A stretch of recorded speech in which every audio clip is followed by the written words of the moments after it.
அவர் ஆய்வு நடத்தி அதற்கு பின்னாலே சொல்கிறார், அவர் பார்ப்பனர்களுக்கும் பிற ஜாதியினருக்கு வேறுபாடு இருக்கிறது. அதே போல தமிழர்களுக்கும் மலையாளிகளுக்கும் ஒரே அளவு இருக்கிறது. ஆனால் தமிழர்களுக்கும் மலையாளிகளுக்கும் ஒரே அளவு இருப்பது போல தெலுங்கர்கள் கன்னடர்கள் என்று பேரும் தமிழர்கள் மலையாளிடமிருந்து உடற்கூறு அளவிலே வேறுபட்டு இருக்கிறார்கள் என்று சொல்கிறார். இது 1905 வெளியிடப்பட்ட நூல் இருக்கிறது. இந்த நூலை இப்போ எந்த சிக்கல் இருக்கிறதெல்லாம் நம்ம பேசாமல் இருக்கிறதா எவ்வளவு சிக்கல் வருதுன்னா, இந்த நூலை மொழிபெயர்த்த தமிழ் பல்கலைக்கழகத்தில் இருந்த யாரோ ஒரு தெலுங்கு துணைவேந்தர் இந்த பகுதியை மட்டும் எடுத்து விட்டார். இந்த ஒரே ஒரு பகுதி எல்லாத்தையும் அந்த மொழிபெயர்க்க குளங்களும் குடிகளும் தென்னிந்தியாவில் குளங்களும் குடிகளும் சொல்லிட்டு தமிழ் பல்கலைக்கழகம் மொழிபெயர்த்திருக்கிறது. வாய்ப்பு கிடைத்தால் நீங்கள்லாம் வாங்கி பார்க்க வேண்டும் என்று விரும்புகிறேன். அதில் இந்த குறிப்பிட்ட பகுதியை அவங்க எடுத்துட்டாங்க. இது எவ்வளோ ஒரு பெரிய ஒரு மோசடித்தனமான ஒரு செயல்கள். ஏன் அதனால தான் நம்ம இப்போ மிகுந்த எச்சரிக்கையோடு இருக்க வேண்டியிருக்கு தமிழர்கள். இது இப்போ இந்த நிலைப்பாட்டில் நீங்கள் வைத்து பார்க்கும்போது கால்டுவெல் செய்தது சரியா அப்படின்னு பார்க்கணும். அப்போ ஏன் அவர் இந்த திராவிடன் என்ற சொல்லை நான் அதிகமாக இந்த திராமிழா அதுக்கெல்லாம் போகல, அவருடைய நூலிலிருந்து குறிப்பிட்டு காட்ட விரும்புகிறேன். எல்லாத்தையுமே எந்த அளவு ஒரு மிகப்பெரிய ஒரு செயல்பாட்டை செய்துவிட்டு நான் அதிகமாக இந்த பகுதிகளே நான் நான் இந்த திராவிட இந்த நூலை கூட நான் பின்பற்ற விரும்பவில்லை. ஏன் என்ற காரணத்தினால் இந்த நூலையும் கூட சென்னை பல்கலைக்கழகம் வெளியிட்ட நூலை கூட நம்ம நம்ப முடியவில்லை. அந்த அளவு இதில் கருத்துக்கள் சிதைவு ஏற்படுத்தப்பட்டிருக்கிறது.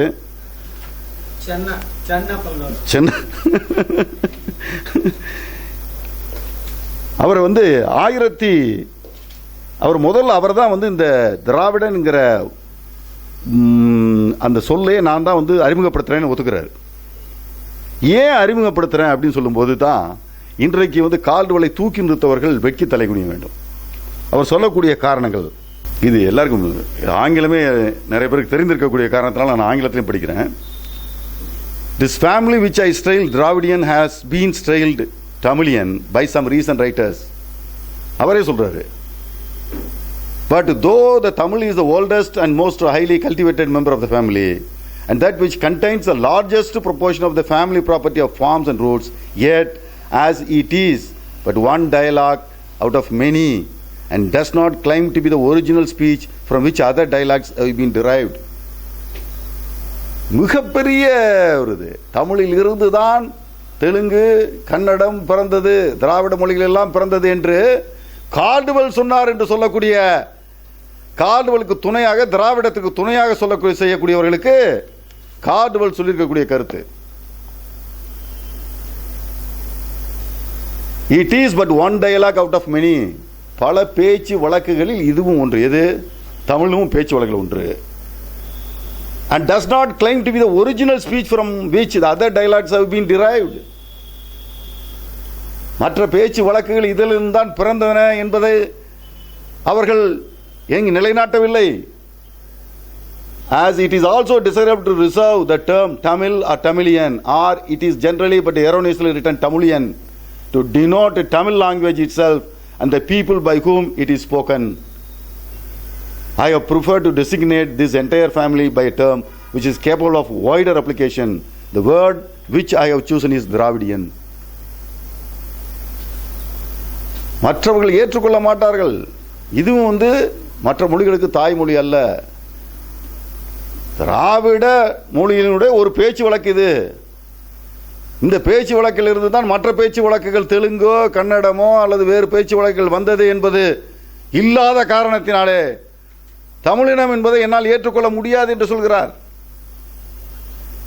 கால்டுவெல் தான் சொன்னார், உலகத்தில் மூத்த மொழி தமிழ், அதிலிருந்து தான் கன்னடம் பிறந்துச்சு, மலையாளம் பிறந்துச்சு, அதே மாதிரி தெலுங்கு பிறந்துச்சு, பிற மொழிகள்லாம் பிறந்துச்சுன்னு சொல்லக்கூடிய கருத்து கால்டுவெல்லே ஏற்றுக்கொள்ளவில்லை. சரி, அப்படி என்றால் இந்த மொழி பேச்சு வழக்கில் இருக்கக்கூடிய மொழி குடும்பங்களில் இருக்க ஏதோ ஒரு மொழி குடும்பத்தின் பெயரை வைத்திருக்க வேண்டும். சமஸ்கிருதத்தினுடைய கருத்துக்கள், அந்த சொற்கள், அதனுடைய சாயலே இல்லாத மொழிகள் என்று சொல்லிவிட்டு இந்த திராவிடம் எதிலிருந்து எடுக்கிறார் என்றால் சமஸ்கிருதத்திலிருந்து எடுக்கிறார். உலகத்தில் எந்த மொழி குடும்பத்திலேயாவது நடந்திருக்கு, அந்தந்த மொழி குடும்பத்துக்கு அந்தந்த மொழியில் ஏதாவது ஒரு மொழியிலிருந்து இருக்கக்கூடிய மொழி பெயர் வைப்பார்கள். என்ன காரணத்தினாலே இந்த நிலைப்பாடை அவர் எடுத்திருக்கிறார்? அவருக்கு காரணம் சமஸ்கிருதத்தின் மீது அவருக்கு எந்த விதமான காழ்ப்புணர்ச்சி இல்லை, மிகுந்த பற்றுதல் அவருக்கு இருக்கிறது. பார்ப்பனர்கள் மீது மிகுந்த ஈடுபாடு கொண்டவராக இருக்கிறார் கால்டுவெல். ஆரியத்தினுடைய அடிவருடியாக இருக்கிறார் கால்டுவெல். அப்படி இருக்கக்கூடிய காரணத்தினாலே அவரால் ஆரியர்களையோ பார்ப்பனர்களையோ அவர்களுடைய உயர்வான நிலையில இருந்து அவர்களே தாழ்வான நிலையில வைத்து பார்க்க அவர் விரும்பவில்லை. வேறுபாடு இருக்கிறது என்று தான் சொல்கிறார்களே தவிர ஆரியர்களை அவர் ஒரு காலத்திலும் குறை சொல்லவில்லை. ஆரியர்களை மிக உயர்ந்தவர் என்று சொல்கிறார். தமிழர்கள் தொன்மை இல்லாதவர்கள், அறிவு இல்லாதவர்கள், பண்பு இல்லாதவர்கள் என்று சொல்லுகிறார். ஆரியர்கள் வந்த காரணத்தினாலே தான் தமிழர்கள் அறிவு படைத்தவராக, மேம்பட்ட கலைகளுக்கு சொந்தக்காரர்களாக தமிழர்கள் ஆனார்கள் என்று சொல்லியிருக்கிறார். இந்த idioms which are included in this work under the general term Dravidian constitute the vernacular speech of the great majority of the inhabitants of southern India, with the exception of Orissa and those districts of western India and the Deccan in which the Gujarati and Marathi are spoken. The whole of the peninsular portion of India from the Vindhya mountains and the river Nebuda to Cape Camarine is peopled, and from the earliest period appears to have been peopled by different branches of one and the same race, speaking different dialects of one and the same language, and the language to which the term Dravidian is here applied. நான் உங்களுக்கு முன்பே சொன்னது போல அவர் என்ன சொல்கிறார் என்றால், பல மொழிகள், திராவிடத்தினுடைய பல பேச்சு வழக்குகள் இருக்கக்கூடிய மொழிகளை பேசக்கூடியவர்கள் இந்த தென்னிந்தியாவில் இருந்தார்கள் என்ற கருத்தை இங்கே சொல்லிவிட்டு சொல்கிறார். Sanskrit, though it never was the vernacular language of any district of country in south, is in every district read and to some extent understood by the majority of the Brahmins. The descendants of those Brahmanical colonists of early times to whom the Dravidians are indebted for higher arts of life and the first elements of literary culture. அந்த முதல் ஆரியர்களுடைய அந்த வருகையின் காரணமாகத்தான் தமிழர்கள் மிக மேம்பட்ட ஒரு அந்த உயர்வான வாழ்வு நிலைக்கும் இலக்கியத்தினுடைய பண்பாட்டிலே உயர்நிலைக்கும் சென்றார்கள். அதற்கு இந்த தமிழர்கள் உட்பட்ட அந்த திராவிடர்கள் ஆரியர்களுக்கு நன்றி செலுத்த வேண்டும் என்று சொல்லியிருக்கிறார். இது இந்த நூலில் கிடையாது. இப்போ மொழிபெயர்க்கப்பட்ட எந்த நூலிலும் இதெல்லாம் கிடையாது. ஏன் கால்டுவெல்லை எதிர்க்கிறோம்னா கண்ணை மூடிக்கொண்டு எதிர்க்கவில்லை. காலங்காலமாக நாங்கள் எண்ணிக்கொண்டிருந்த செயல்களுக்கு, எங்களுடைய இனத்தினுடைய பெருமைக்கு குந்தம் விளைவிக்க முறையில் குறுக்குத்தனமாக ஒரு குருடன் போல எங்களை அலையவிட்ட நிலைக்காக கால்டுவெல்லை உன்னை எதிர்க்கிறோம். இப்போ வலியுறுத்துவதற்காகத்தான் நாங்கள் சொல்கிறோம். இன்னும் சொல்ல போனீங்கன்னா, இதை விட கால்டுவெல்லை விட கேவலப்படுத்துறது உலகத்தில் யாருமே இல்லை தமிழர்களை. அவர் சொல்றாரு, நீங்க இப்போ இந்த பல நூலில் கிடையாது, எல்லாருமே பல தமிழ் அறிஞர்கள்லாம் இப்போ மொழிபெயர்ப்பை இதையும் படிச்சுட்டு எல்லாருமே கால்டுவெல் மாதிரி உண்டா அப்படிங்கிறாங்க. கால்டுவெல் நான் இப்போ படிக்கிறேன். இதுக்கு பிறகு கால்டுவெல்லை தமிழர்கள் பேசுவதில்லை. கருணாநிதி போன்றவர்கள் பேசினாலும் கூட எழுந்து அடிக்கக்கூடிய நிலையை உருவாக்க வேண்டிய சூழ்நிலை ஏற்படும். அந்த அளவு மோசமான ஒரு நிலையில கால்டுவெல்லுடைய கருத்து இருக்கிறது. அதுக்கு நான் இப்போ சொன்ன இதே கருத்தை இன்னொரு பக்கத்துலையும் அதை வலியுறுத்துறாரு. Pre Aryan civilisation of Dravidians, அதாவது ஆரியர் வருகைக்கு முற்பட்ட திராவிடர்கள் என்ற அந்த பகுதியில் அவர் சொல்றாரு, though the Dravidians were destitute of letters and unacquainted with the higher arts of life prior to the arrival of Brahmins, பார்ப்பனர்கள் வருகைக்கு முன்பு they do not appear to have been so barbarous and degraded as a people as the Puranic legends present. கொஞ்சம் மென்மைப்படுத்தி சொல்றாரு. அதை புராணங்களில் தமிழர்களை பற்றி சொல்லப்பட்டிருப்பதை போல இல்லை என்றாலும் கூட பார்ப்பனர் வருகைக்கும் போது அவருடைய நிலை இப்படி இருந்ததுன்னு சொல்றாரு. சொல்லிட்டு அவர் கால்டுவெல் தமிழர்களை பற்றியும் தமிழை பற்றி என்ன சொல்கிறாருன்னு இது இப்போ கிடையவே கிடையாது, எந்த நூலும் இல்லை. இப்போ அறிஞர்கள்லாம் வந்திருக்கிறதுனால நம்ம இந்த கருத்தை மீண்டும் மீண்டும் சொல்ல வேண்டிய சூழ்நிலையில் இருக்கிறோம். ஆங்கிலத்திலையும் படிக்கிறேன், தமிழ்லையும் படிக்கிறேன். உங்களுக்கு எல்லாருக்குமே தெரியும். From the evidence of the words in use among the early Tamilians, we learn the following items of information. They had kings who dwelt in fortified houses and ruled over small districts of country. அவர்களிடம் அரசர்கள் இருந்தார்கள். ஆனால் அரசர்கள் வீடு போன்ற ஒரு அமைப்பிலே ஒரு சிறிய ஒரு மாவட்ட அளவிலே இருக்கக்கூடிய பகுதிகளை ஆண்டார்கள். They were without books. அவர்களுக்கு நூல் கிடையாது. எல்லாம் தமிழர்களுக்கு, திராவிடர்களுக்கு கிடையாது, தமிழர்களுக்கு. கால்டுவனுடைய பெருமையை they were without books and probably ignorant of written alphabetical characters. நூலும் கிடையாது, உயிர்மை எழுத்துக்களை பற்றிய அறிவு கூட இருக்காதுன்னு சொல்லியிருக்காரு நினைக்கிறேன். But they had minstrels who recited songs at festivals. They were without hereditary priests and idols and appear to have had no idea of heaven or hell, of the soul or sin, but they acknowledged the existence of God, whom they styled Ko or king, a realistic title which is unknown to the orthodox Hinduism. அதாவது கருத்தை சொல்றாரு. ஒரு இந்துக்களினுடைய ஆன்மீக இந்துக்களுக்கு எதிரான ஒரு கருத்தை தமிழர்கள் வைத்திருந்தார்கிறத சொல்றாரு அவரு.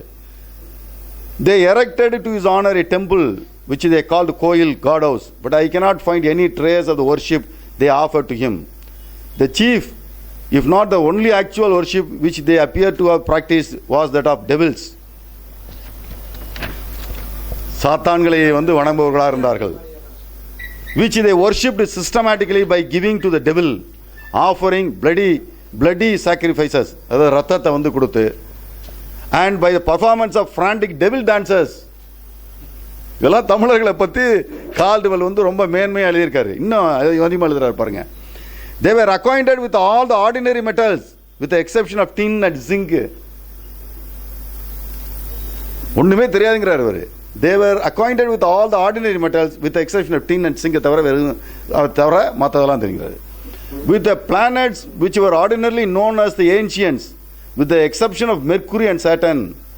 மெர்க்குரியும் சேட்டனை தவிர மற்றதெல்லாம் தெரியும் அப்படின்னு சொல்றாரு. மெர்க்குரியும் சேட்டன் கூட அதனால தான் அவங்க பாரத்தினுடைய நாளிலே புதனும் சனியும் அதுக்கு தான் வச்சாங்க. அவங்க இன்னும் சொல்ல போனால் நம்ம தமிழ் இந்த ஜோதிட கலையெல்லாம் எல்லா புதன் சனி போன்ற அந்த கோள்களினுடைய அடிப்படையில் தான் ஏற்படுத்தப்பட்டது. They had numerals up to 100, some of them to 1,000. Were ignorant of the higher denominations, a lakh and a crore. அவங்களுக்கு தெரிஞ்சதெல்லாம் சில பேருக்கு 10 வரைக்கும் தெரியும், சில பேருக்கு 100, சில பேருக்கு 1000, அது லட்சமோ கோடியோ தமிழர்களுக்கு தெரியாதுங்கிறாரு. எவ்வளவு, அதாவது இந்த கால்டுவெல் எல்லாத்தையும் படிச்சுட்டு தான் எழுதினாரான்னு எனக்கு சந்தேகமாக இருக்கிறது. தமிழர்களை பொறுத்த வரைக்கும் அவருக்கு அந்த சொற்கள் தெரிஞ்சிருந்தாலே சொல்லியிருக்க மாட்டார்னு நினைக்கிறேன். 10, 100, 1000, 10,000, 100,000, மெய்யிரம், தொல்லுன், ஈயம், நிலை, இளஞ்சி, வெள்ளம், ஆம்பல், கோடிகளே போகுது தமிழர்களுடைய அந்த பெயர் வைத்திருக்காங்க. சுழியம் என்பது தமிழில் இருக்கிறதா இல்லையா என்கிற ஒரு இது, அது தேவை என்று இல்லை என்ற ஒரு நிலைப்பாடு இருந்தது. எதிர்மறையான ஒரு எண் தேவையா என்ற ஒரு கருத்தில் இருந்தது. அது பிற்காலத்தில் அந்த சுழியன் ஏற்றுக்கொள்ளப்பட்ட, ஆனால் 1856 உறுதியாக தமிழர்கள் சுழியன் என்பதை ஏற்றுக்கொண்டிருந்தார்கள். அந்த காலத்தில் சுழியன் இல்லாமல் இல்லை. முற்காலத்தில் தமிழருடைய எண் கணிதத்தில் சுழியன் என்பது ஒரு தேவையா இல்லையா என்ற ஒரு கருத்து இருந்தது உண்மை. ஆனால் அதற்காக தமிழர்கள் எண் கணிதத்தில் 1000க்கு மேலே தெரியாதுன்னு சொல்வதெல்லாம் எவ்வளவு முட்டாள்தனமான ஒரு இதுன்னு தெரியல. They had medicines but no medical science and no doctors, hamlets and towns but no cities, canoes, boats and even ships, small decked coasting vessels but no foreign commerce. அதாவது பிற நாடுகளோடு வணிகமே கிடையாது அவர்களுக்கு. மிகப்பெரிய நாவார் படைக்கு சொந்தக்காரர்கள் தமிழர்கள். ராஜேந்திர சோழன் கடாரத்தை வெல்லும் போது மிகப்பெரிய அளவு கடாரத்துக்கு செல்லும் போது நாவார் படையோடு சென்றதா வரலாறுகள் சொல்லுகிறது. இவர் என்ன சொல்றாரு, தமிழர்கள் கடல் கடந்து சென்று வாணிகமே செய்யவில்லை என்று சொல்கிறார். No acquaintance with any people beyond the sea except in Ceylon. which was then accessible on foot at low water. இலங்கையோடு மட்டும் தமிழர்களுக்கு தொடர்பு இருந்தது. ஏனென்றால் இலங்கைக்கு அந்த காலத்தில் நடந்தே செல்ல முடியும்.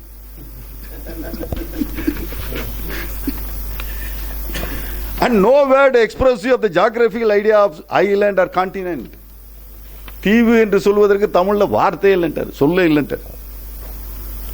All the ordinary or necessary arts of life, including cotton weaving and dyeing, existed among them, but none of the arts of the higher class. சாதாரணமாக மனிதனுக்கு தேவையான அந்த உடல் துணி வகையில் தான் தெரியுமே தவிர ஒரு மேம்பட்ட நிலை இருக்கிறது எதுவுமே அவர்களுக்கு தெரியாதுங்கிறாரு.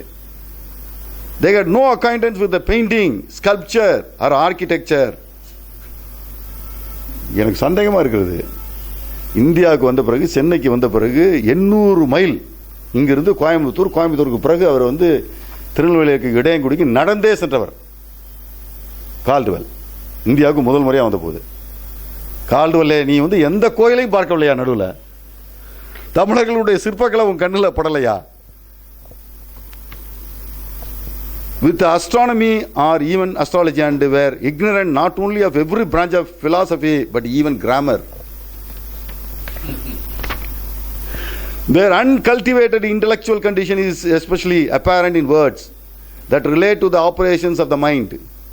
Their only words for the mind were the diaphragm of the early Greeks, and the inner parts are interior. They had a word for thought, but no word distant from this for memory or judgment or conscience, no word for will. To express the will, they would have been obliged to describe it as that which in the inner part says, I am going to do and so. அதாவது உள் மன அந்த இது வில்ங்கிறது என்னோட மன எண்ணத்தை, அந்த கருத்தை சொல்வதற்கான வார்த்தைகள் இல்லைங்கிறார், அவர் சொற்கள் இல்லைங்கிறாரு. இது தமிழர்களை பற்றிய ஒரு இந்த பார்வையை பார்த்துட்டு இந்த நூலை பார்த்த ஒருவரை தமிழர்களுடைய தொன்மையை சொன்னவர். இதைத்தான் ஈவே ராமசாமி சொன்னபோது நம்மெல்லாம் கூட வருத்தம். என்னடா ஈவே ராமசாமி தமிழர்களுக்கு தொன்மை இல்லை, வளம் இல்லை, சிரம் இல்லை, ஒன்றும் இல்லை, அவர்கள் முட்டாள்கள், காட்டு முராண்டிகள் என்று சொன்னபோது நம்ம உண்மையிலே ஈவே ராமசாமியை ரொம்ப வருத்தத்தோட பார்வை பார்த்தோம்.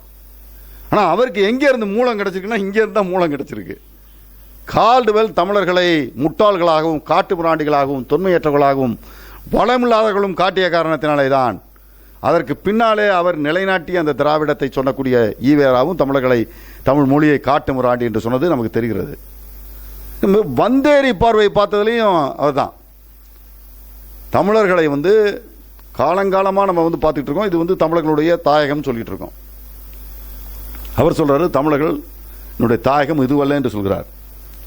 அவர் அவனுடைய திராவிடம் என்ற சொல்ல உருவாக்குறதுக்கும், அந்த திராவிட மொழியியலை உருவாக்குறதுக்கும் அவர் சொல்லக்கூடிய இது நான் முன்னாலே உங்களுக்கு சொன்னது போல, பிராமணர்கள் வருவதற்கு முன்பாக திராவிடர்கள் மத்திய கிழக்கு ஆசியாவிலிருந்து கைபர் கணவாய் வழியாக வந்தவர்கள் என்று கால்டுவெல் சொல்லியிருக்கிறார். அதற்கு முன்பு அந்த திராவிடர்கள் வருவதற்கு முன்பு இந்தியாவில் இருந்தவர்கள் யார் என்ற ஒரு ஆராய்ச்சியில் ஈடுபட்டிருக்கிறார். அப்படி ஆராய்ச்சியில் ஈடுபட்டதான் அவரது பறைகளா, பல்லர்களா, அல்லது அது இந்த தெலுங்கில் இருக்கக்கூடிய மலர்களா, அல்லது மலையாளத்தில் இருக்கக்கூடிய புலையர்களா என்ற இந்த ஆய்வுலாம் ஈடுபட்டுட்டு கடைசியில் அந்த ஆய்வுலையும் அவர் சொல்லிடுறாரு, அவங்கெல்லாம் தமிழினத்தை சார்ந்தவர்கள் தான் என்று அவர் சொல்லுகிறார். ஆனால் ஒட்டு மொத்தமாக திராவிடர்கள் மத்திய கிழக்கு ஆசியாவிலிருந்து ஆரியர்களுக்கு முன்பாக கைபர் கணவாய் வழியாக இந்தியாவுக்கு வந்தவர்கள் என்று சொல்கிறார். அவர் ரொம்ப வலியுறுத்தி சொல்றாரு. அவருக்கு அவருக்கு அதை சொல்லக்கூடுவதற்கு வாய்ப்பாக இருப்பதாக பிராகி மொழியை அவர் தேர்ந்தெடுக்கிறார். பிராகி மொழியை பார்த்தீங்கன்னா அவரே சொல்றாரு, அதில் சிந்தி, பஞ்சாபி வார்த்தைகள் தான் அதிகமாக இருக்குது, சொற்கள் தான் அதிகமாக இருக்குது, திராவிட மொழி சொற்கள் அங்கே இல்லை அப்படின்னு சொல்றாரு. சொல்லிட்டு சொல்றாரு, இருந்தாலும் கொஞ்சம் திராவிட மொழி சொற்கள் இருக்கிறதுனால